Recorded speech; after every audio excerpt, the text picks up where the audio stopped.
Bienvenidos a Cultura y Audiolibros en Español. Hoy les traemos un cuento de Robert Louis Stevenson que seguramente los mantendrá al borde de sus asientos. Tiene un final que te dejará reflexionando sobre la complejidad de la moral humana. ¿Será Markheim capaz de tomar el camino correcto? ¿O sucumbirá ante el oscuro personaje? Ahora los dejamos con Markheim. Sí, dijo el tendero, tenemos diferentes clases de ganancias inesperadas. Algunos clientes son ignorantes, y entonces mis mayores conocimientos me proporcionan un dividendo adicional. Otros son poco honrados, y al decirlo levantó la vela, de manera que la luz iluminase totalmente a su visitante, y en tal caso, continuó, saco provecho de mi integridad. Markheim acababa de entrar procedente de la calle, donde aún lucía el sol, y sus ojos no se habían acostumbrado todavía a la semioscuridad de la tienda.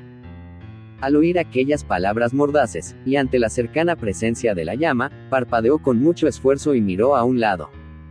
El tendero se rió entre dientes.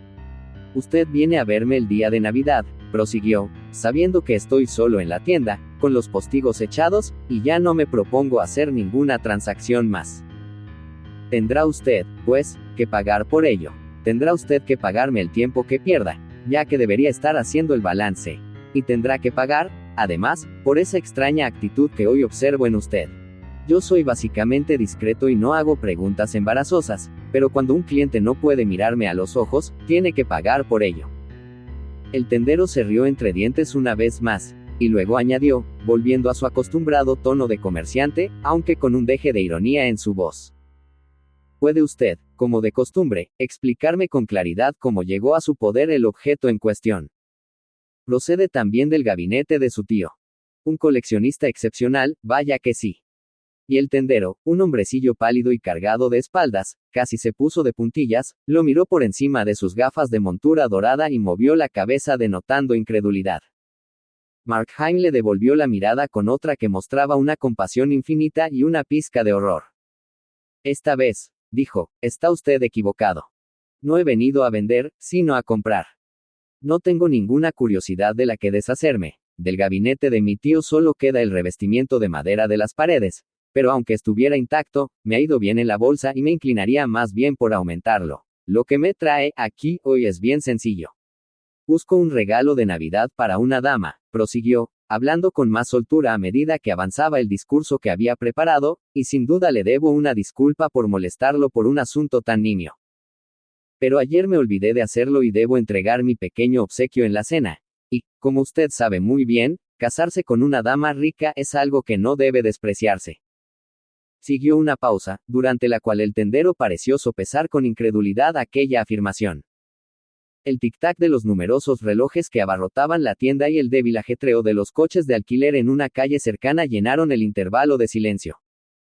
De acuerdo, señor, dijo el tendero, lo que usted diga. Después de todo, usted es un viejo cliente. Y sí, como dice, tiene la oportunidad de hacer un buen matrimonio, no tengo la menor intención de ser un obstáculo. Aquí tiene algo delicado para una dama, prosiguió, este espejo de mano, del siglo XB. Se lo garantizo. Procede también de una buena colección, pero me reservo el nombre para proteger los intereses de mi cliente, que al igual que usted, mi querido señor, era sobrino y único heredero de un extraordinario coleccionista. Mientras seguía así hablando con su voz seca y cortante, el tendero se había inclinado para coger el objeto del lugar en donde se encontraba, y al hacer eso, Markheim tuvo un sobresalto, un respingo tanto de la mano como del pie, y una serie de pasiones tumultuosas asomaron de pronto a su rostro. Su turbación desapareció tan rápido como vino y no dejó más rastro que cierto temblor en la mano que recibía el espejo. Un espejo, dijo con voz quebrada. Luego hizo una pausa y repitió con mayor claridad, un espejo en Navidad. No es posible. ¿Y por qué no? Exclamó el tendero. ¿Por qué no un espejo? Markheim lo observaba con una expresión indefinible. Y me lo pregunta usted. Dijo. Pues bien, mírese en él. ¿Le gusta lo que ve? No. Ni a mí, ni a nadie. El hombrecillo saltó hacia atrás cuando Markheim le puso delante el espejo tan repentinamente, pero, al darse cuenta de que lo que llevaba aquel en la mano no suponía ningún peligro para él, se rió entre dientes. Su futura esposa, señor, debe de ser poco agraciada, dijo. Le pido un regalo de Navidad, dijo Markheim, Y usted me ofrece esto. Este maldito recordatorio de años, de pecados y de desatinos, esta conciencia de mano. Lo dice en serio. ¿Pensaba usted en algo concreto? Dígamelo. Será mejor que lo haga. Vamos, hábleme de usted. Me atrevo a suponer que, en el fondo, es usted un hombre muy generoso. El tendero observó a su interlocutor con detenimiento. Era muy extraño, pero Markheim no parecía reírse. Por el contrario, en su rostro había algo así como un apremiante destello de esperanza, pero de ningún modo estaba alborozado. ¿Qué insinúa usted? Preguntó el tendero. No es usted generoso, replicó el otro, con melancolía. No es generoso, ni piadoso, ni escrupuloso. No ama ni es amado. Tiene manos solo para recoger dinero y una caja de caudales para guardarlo. Es eso todo. Dios mío, es eso todo. Le diré lo que es. Empezó el tendero, con cierta acritud, y luego se echó a reír entre dientes otra vez. Ya veo que se trata de un matrimonio por amor, y que ha estado usted bebiendo a la salud de la dama. Ah, exclamó Markheim, mostrando una extraña curiosidad. ¿Ha estado usted enamorado alguna vez? Hábleme de ello. Yo, exclamó el tendero. Enamorado yo. Nunca tuve tiempo, ni lo tengo ahora, para todas esas bobadas. Va a llevarse el espejo. ¿Qué prisa hay? Respondió Markheim. Resulta muy agradable estar aquí hablando, y la vida es tan breve y tan insegura que no quisiera apurar con prisas ningún placer, no, ni siquiera un placer tan moderado como este. Deberíamos aferrarnos a lo poco que podamos conseguir, como un hombre al borde de un precipicio. Cada segundo es un precipicio, si piensa usted en ello, un precipicio de 1 milla de altura, lo bastante alto, si caemos, para estrellarnos y perder hasta el último vestigio de humanidad.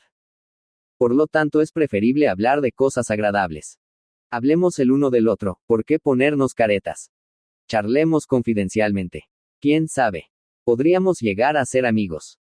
Solo tengo una cosa que decirle, replicó el tendero. Haga su compra, o salga de mi tienda. Cierto, dijo Markheim. Basta de bromas. Vayamos al grano. Muéstreme otra cosa. El tendero se inclinó una vez más, esta vez para volver a poner el espejo en la estantería, y mientras lo hacía sus finos cabellos rubios le cayeron sobre los ojos. Markheim se acercó a él un poco más, con una mano metida en el bolsillo de su gabán. Se irguió y llenó sus pulmones de aire. Al mismo tiempo su rostro expresó muchas emociones diferentes. Terror, pavor y determinación, fascinación y repugnancia física, y levantando con fiereza el labio superior, enseñó los dientes. Tal vez le agrade esto, dijo el tendero. Y entonces, mientras trataba de levantarse otra vez, Markheim saltó sobre su víctima desde atrás. Una daga, larga como un espetón, centelleó antes de caer al suelo. El tendero forcejeó como una gallina, se golpeó la sien contra el estante y luego cayó desplomado. Un montón de vocecitas seguía marcando el paso del tiempo en la tienda. Unas, majestuosas y lentas como correspondía a su mucha edad. Otras, locuaces y apresuradas. Todas aquellas voces computaban los segundos en un intrincado coro de tic-tacs.